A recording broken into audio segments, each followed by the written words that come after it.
This theory believes that punishment should fit the criminal and not the crime committed. A. Positivist theory. B. Neoclassical theory. C. Classical theory. D. Differential association theory. Answer C. Classical theory. Before the development of scientist theories, this theory involved believing that criminal behavior is caused by the possession of evil spirits. A. Demonological. B. Classical. C. Italian. D. Neoclassical. Answer A. Demonological. It is a kind of early form of punishment where prisoners are shipped or moved from one place to another for the purpose of cheap labor. A. Slavery. B. Banishment. C. Transportation. D. Penal colony. Answer C. Transportation.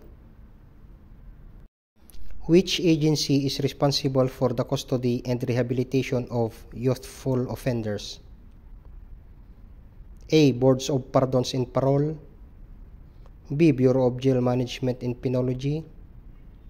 C. Department of Social Welfare and Development. D. Bureau of Corrections. Answer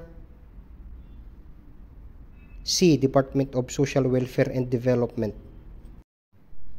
Are those who commit crime due to abnormalities or psychological disorders, they should be exempted from criminal liability.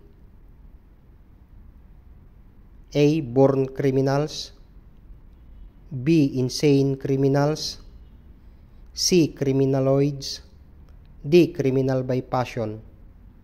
Answer B. Insane criminals.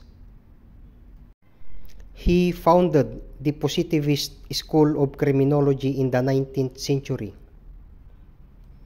A. Cesare Beccaria. B. Cesare Lombroso. C. Charles Goring. D. Calvin Goddard. Answer B. Cesare Lombroso. It is a morbid fear of one's self or of being alone.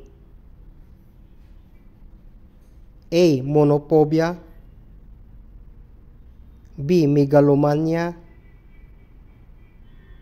C. Kleptomania. D. Claustrophobia. Answer A. Monophobia. A person who commits crime due to less physical stamina or self-control. A. Criminaloids. B. Criminal by passion.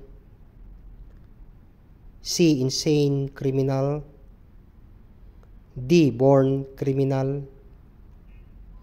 Answer A. Criminaloids.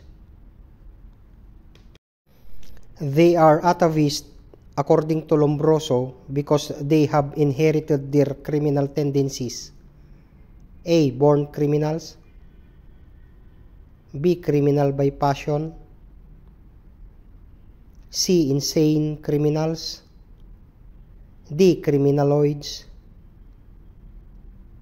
Answer A. Born criminals. Typology of crime simply means A. Categorization or type of crime. B. Crime situation. C. Extent of crime. D. Crime trend. Answer A. Categorization or type of crime.